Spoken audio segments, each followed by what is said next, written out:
Hello, and welcome to Unsheathed with your hosts, Kyle Gold and Cam Hirosaki. We hope that you enjoy the program. Please stick around afterwards. There'll be cake and blowjobs. Hi, welcome to Unsheathed number 28. I am Kyle Gold. And I am Cam Hirosaki, back in the studio after my week-long absence. And our traditional Fox Auto ratio is back to normal, for which I'm thankful. Yes, we're the, Did you get a chance to listen to last week's episode? Yes, I did.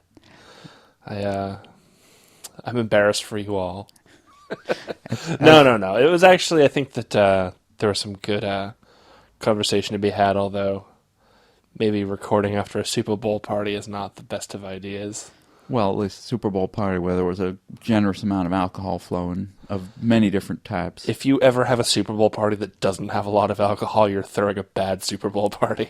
Well, depends on how much you like football, I guess. And it depends on how much you want Kit to be a bad host. I don't ever want Kit to be a bad host. But I have alcohol now, so... And I have my Coke Zero. And we're back with questions, and all is right with the world. We want to wish everyone a belated Happy Valentine's Day. I think Hirosaki-san's alcohol just sort of knocked him silly. I asked Kit what this was, and he lied to me. I was expecting white port, and it's actually Scotch. He was already silly, but I was like, "Oh, that burns away more than white port should." I think I probably should have smelled it. I think you're crying there from the. It's very good Scotch. I just wasn't expecting Scotch. Yeah, that's a little bit harsh when you're not expecting it. Yeah, that wouldn't have been a big a sip, as that's what that was. But anyway, Kit and I have had a very nice Valentine's Day already. We're cutting it short a little bit early to bring you all this podcast. But we went out on our own for a little bit and celebrated away from the crush of the world and just generally reaffirmed the fact that we like spending time with each other and all the many things we love doing together. Aw, I just got blown a kiss on the podcast. And hopefully, I think that's the best way to spend Valentine's Day, is just sort of remembering the romance that got you into the relationship in the first place and the love for the other person that keeps you there. No, I think, now you're on doing a radio show with me. And now we're doing, well, it's I'm not going to say those words. No, Kit and I always enjoy your company. And even if it's not technically a romance, I do like to think that our relationship bears, I don't know, celebrating once in a while. Help me out. You're still burned shut from the Scotch over there? I'm going to ask Foosball what he thinks, like what word should finish that sentence, and see what he comes up with. Wow, he'll come up with something terrible. He always does. He is a rat, even though he doesn't claim to be. I can kind of see that. He's a black rat. Although I did see, straight thylacine porn today, and that made me think of him. Well, yeah, he writes a good thylacine, but he's sneaky like a rodent. Man, you write a good thylacine. He's like a weird, even for furry centers, that just sounds strange. I'm sure there are worse things we could say about Mr. Foosball, but we should stick to the nice things, because he does have a story out, actually, with a thylacine in it, which is eligible for an Ursa Major Short Story Award. Mm-hmm. I posted that on my live journal recently. It's at his new website, sinisbeautiful.com, which is very slick. It is. That's a nice website name, too, actually. Yeah, I like it. And, of course, all the stories in X are eligible. Voting ends at the end of February. February 28th is the last day to get your ballot in. And that's just for the nominations. The actual voting starts, I believe, March 15th or something like that. Yeah, something like that. Vote for mine. It's like a slap in the face. Yeah. What? I said, vote for mine. It's like a slap in the face. That's what I've had several people tell me that my story is like a slap in the face, apparently. So I've decided to... vote for... I thought you were saying foot to mind. have like a kick in the head or something, which is like a slap in the face. And I bequeath unto you a boot to the head. Yes. But, yes, Hirosaki-san's and my stories are both eligible, and every other one in the anthology is. And you can also vote for the anthology itself for best other literary work. Yes. I have no idea what else it's up against this year, although I'm sure I could come up with a few things. But it's... We are standout in the other crowd. Yes, we hope so. Yeah. That would be kind of cool. And then, of course, there's that novel I wrote last year with the fox and the football playing tiger, which is eligible for best novel. And hope if you're listening that you'll vote for it. Best directions from a novel. Sorry, I need to be like extra perverted after having to be like relatively low key at our live show. I'm getting it all out now. All right, well, you get it out. Or maybe it's spending Valentine's Day alone. One of those two. Aw. Nah, well, okay. I'm sure if you advertise enough in advance next year, you'll have plenty of offers from our listeners to spend Valentine's Day with you. Oh, I really hope I don't have to do that. I'm not saying I hope you have to. Okay. I'm just saying in the event that you do. I do not deny that it is an option. There you go. Maybe it's like option Y on the list. Plan B. Is that Chinese? All right, while you're laughing at that, I'm going to read our first email. Hello, men. Compliments on the podcast. The content is that most rare blend of information that both edifies and entertains. Your special guests are an added bonus, providing yet another viewpoint on the mechanics of writing. I especially like NotTube's dry anecdotal wit. I have written 3 full-length books in the past 2 years, dealing with the tribulations of a gay, furry couple and their assorted friends and enemies. The books are neither posted nor published. Maybe I'll become brave one day and put a chapter online. The second and third books are sequels to the first. They appear in chronological order, and the writing style is, I hope, consistent from one to the next.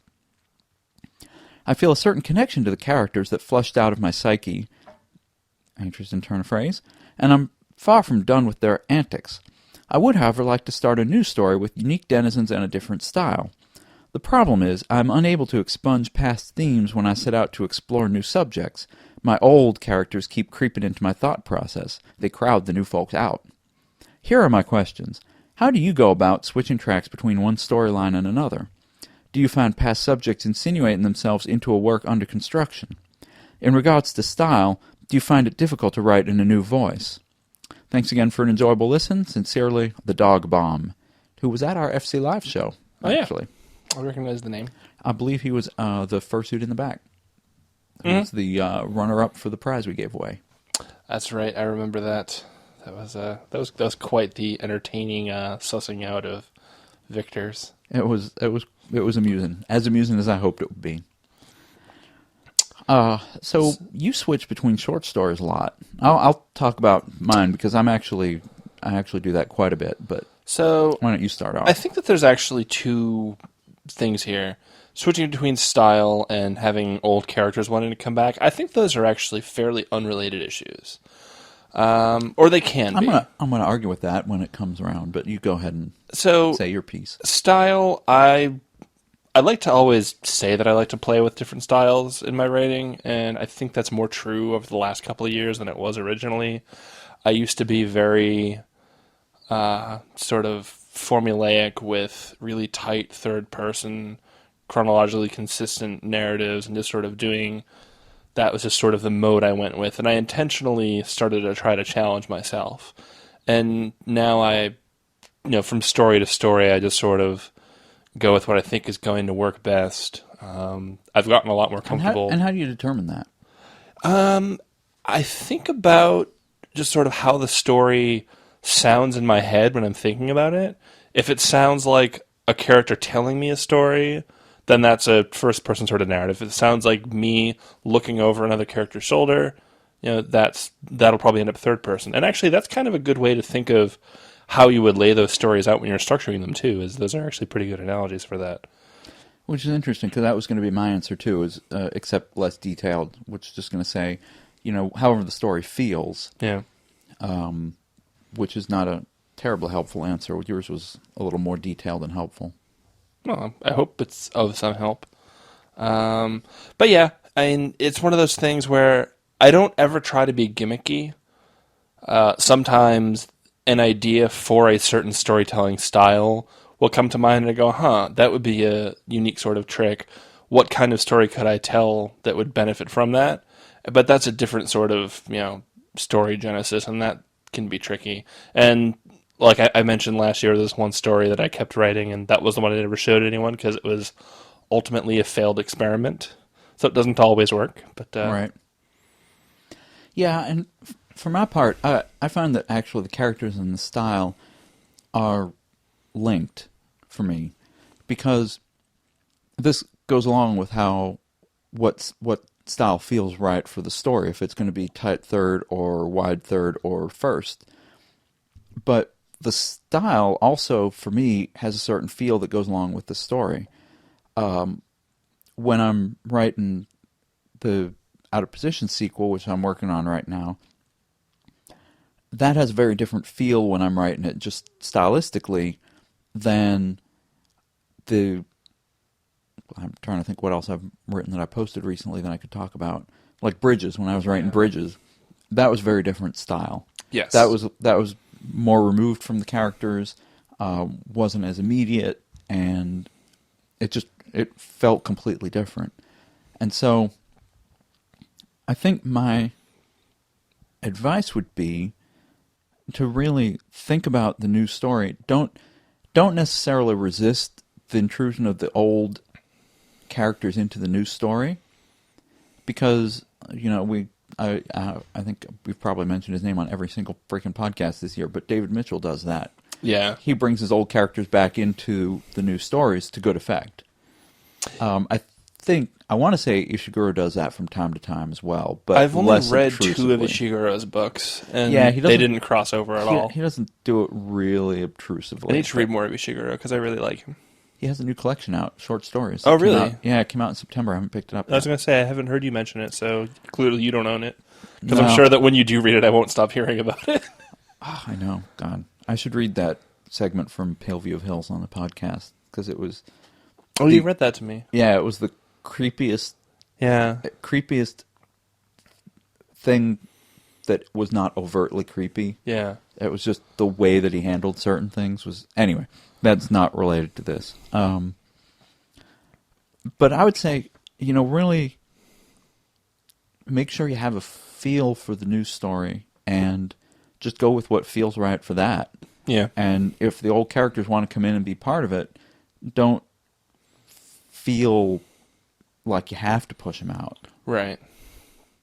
By the same token, don't try to undersell your own skill and feel like you have to rely on old characters. Yeah. Just because they weren't Obviously. before. Yeah. Would be my only caution there. Yeah, I agree. I mean, it comes down to, do what feels right. And if you feel like you have to keep writing these old characters, trust me, eventually you will get tired of them. Yeah. Go on. Okay. That was the rest of what I was going to say, actually. Okay. And if I was going to say go on to the next question. Okay, I then think yeah, we were pretty that's- much wrapping that yeah, up right okay. there. And if you have a follow-up, by the way, if you want to give more detail or explain why that doesn't really work for you, please go ahead and write in again. And we're trying to get through a bunch of these emails, so... Yeah. So our next comes from Pyro Stinger here. He says, Yay, Pyro. Dear Foxy and Ottery writerly counterparts. Just as an aside, I love the adjective writerly. I thought you were going to say you love Ottery. I like Ottery and Otterish. My iPhone actually knows the word Otterish now, but we can talk about that after the podcast. First of all, bask in my awesomeness. This is back to the email. I totally rose to the occasion and completed your challenge, though I had to remember to actually listen to the podcast to realize that I had, in fact, been challenged. Though I listened to the episodes after the fact, I heard you doubt me in my writing prowess, and now I demand that you tell the furry public how awesome my story is, so that they, too, can bask in my awesomeness. I got plenty to go around. I believe we did link to the story. It was quite awesome. Yes, if you don't know, if you haven't been listening, and God help you if you haven't, go back and listen. We were pretty wacky back then. I would say God help you if you have. Yeah. We challenged Pyro to write a story about an androgynous robot fox blowjob, and he delivered. And did. It's actually a really cute story. It brought a smile to my face. I was at my parents' house over Christmas break when I read it, which it was a little awkward. Yeah, I think maybe next time you shouldn't read it out loud. Hi, Mom. No. On a more serious note, I seem to catch inspiration, well, mostly through others' work. For instance, I'm working on about 8 stories at the time of this writing, not all at once mine, just whichever is foremost in my mind on a given day/writing period, and of them, 2 are works that have to do with other characters and concepts. Also, my popular story is primarily due to a particular artist character that I ended up being inspired to write about. Most popular story. Oh, my most popular story. That's sentenced in scan right. His most popular story is primarily due to a particular artist character that he ended up being inspired to write about. My question is this: is it a problem that I don't seem to get more inspiration from my own ideas? I think that we can probably... Do you want to stop and let's answer this. Do each ones?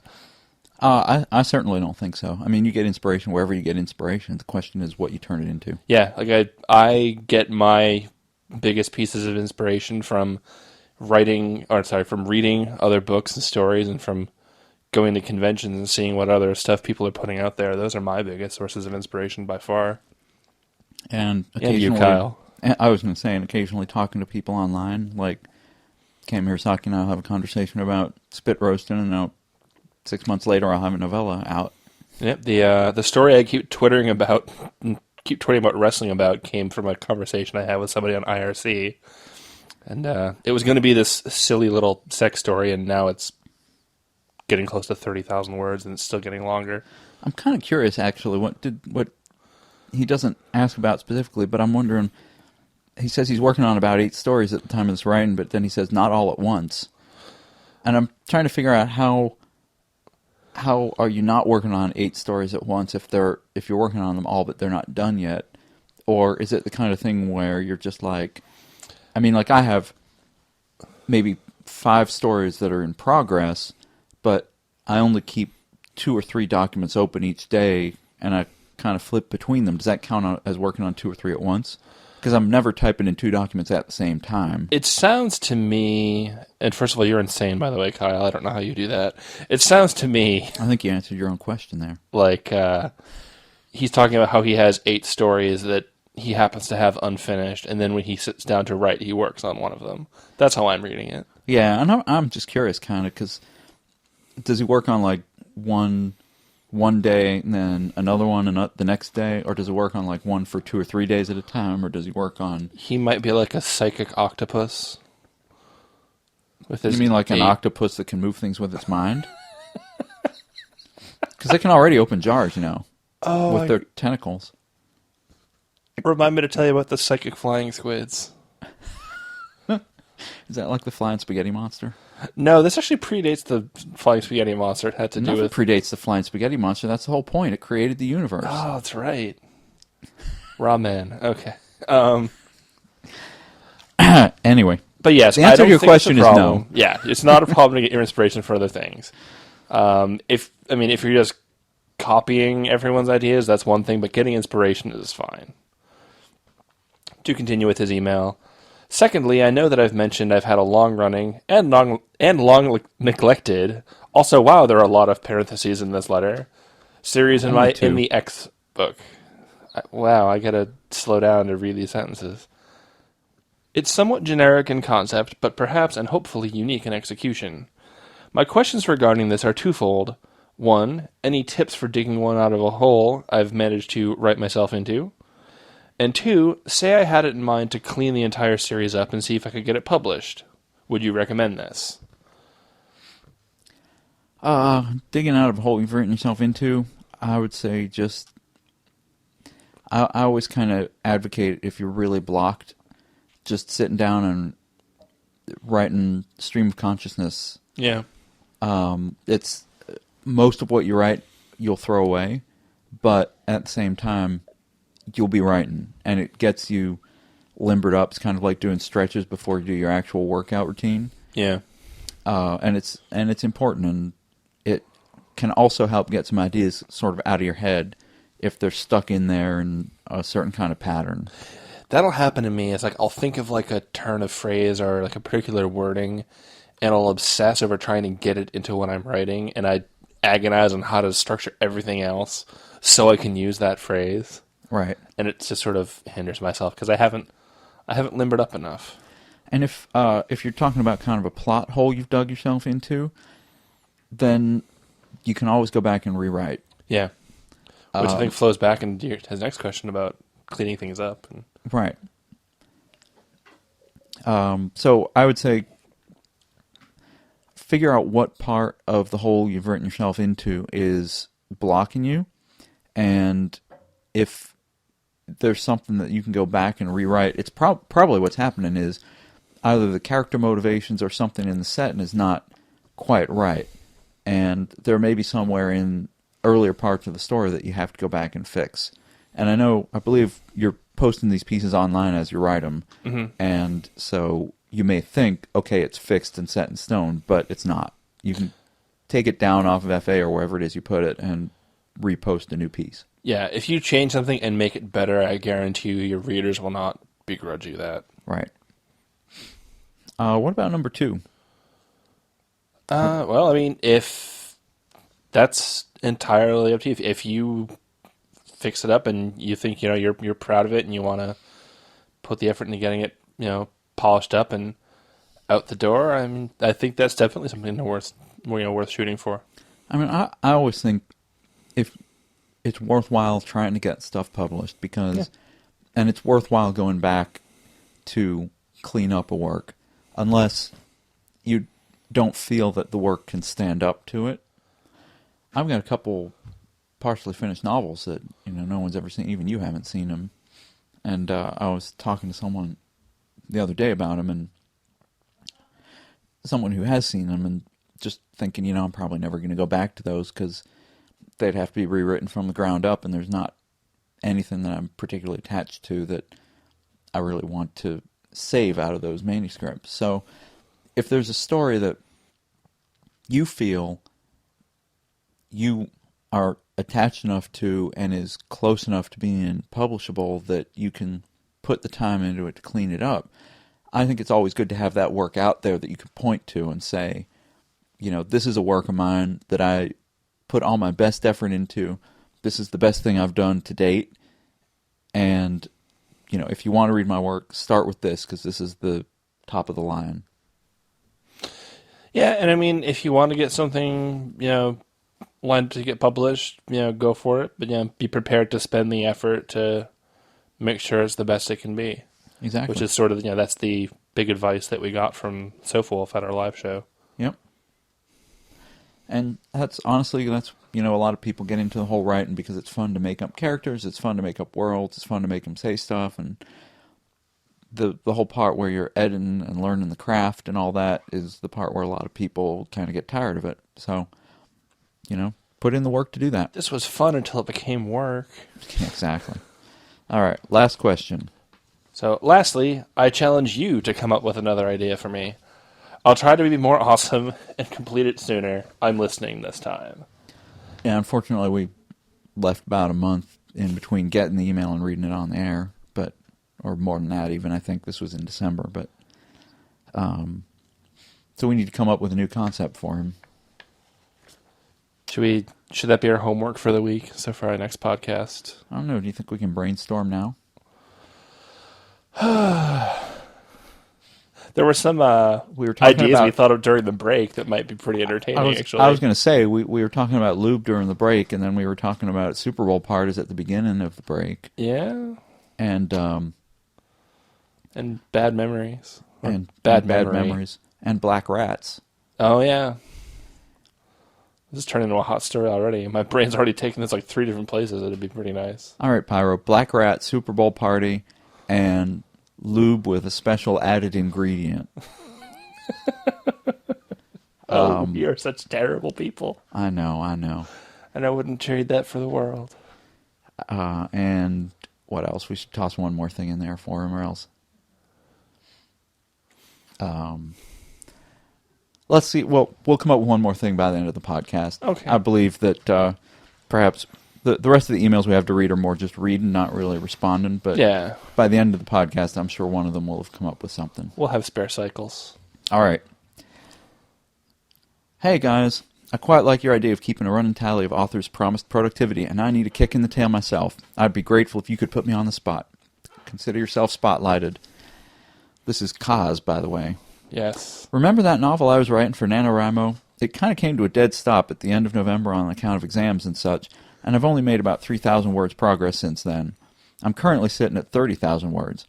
I plan to double that by the end of February, and I would be grateful if you could humiliate me in the unlikely event that I do not follow through. P. Still loving the podcast. Thanks for all that you guys do. Kaz, lover of wet lap nuzzles. Which sounds like something you'd get in the back room of a barbecue place.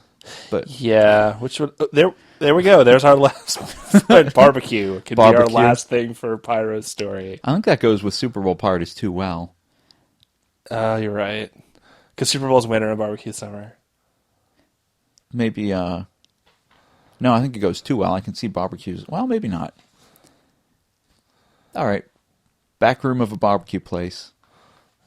Okay. And a wet black rat. He might be wet, or she might be wet. I don't know. Well, no gender. Yeah. Just wet. So, thanks, Kaz. Consider yourself put on the spot, and you better email us by the end of February, and we will announce. Actually, if you email us this week, yeah, we will announce at. Are we going to be able to get the emails at Furry Fiesta? We might. We should be able to. Well, if we get your email and if we can read it in time, then we will announce at the live show at Furry Fiesta next week. In front of people in the flesh. In front of people in the flesh. Whether you've been able to keep up with your promise. Some of them might not be washed. Some of them might not be sheathed. Yeah. Especially us. Speaking of which, our next email. Dear Unsheathed. My spirit animal is a dead hooker, but I've never been to Las Vegas. My New Year's resolution is to be found in a Vegas hotel room. Sincerely, Fuzzwolf. Oh, Fuzz. we certainly hope to find you in a Vegas hotel room. Or we'd hope that we'd be the ones to find you so that we could tell the cops that you died of natural causes. Well, I didn't hope to find him dead in a Vegas hotel room.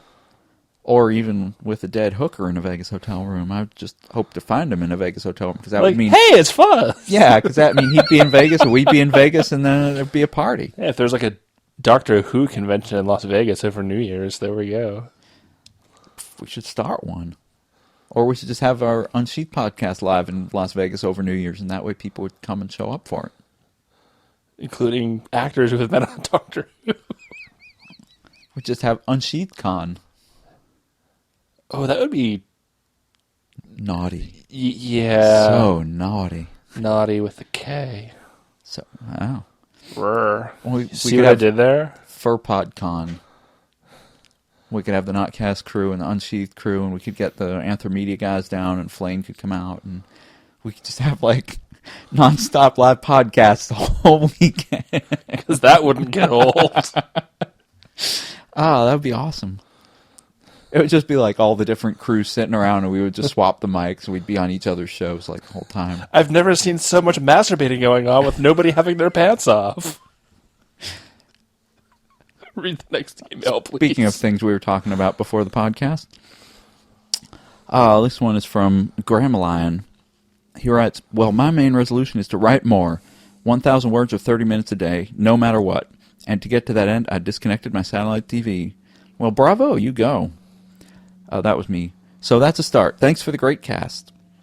And thank you for listening, and good luck. I've been trying to write 1,000 words a day on the Out of Position sequel, and have been pretty successful when there's not conventions going on, or what was the other thing I took a break for? Oh, in my novella. Oh, yeah, that. Oh, yeah, that. Our final email here. Hey, all at Unsheathed.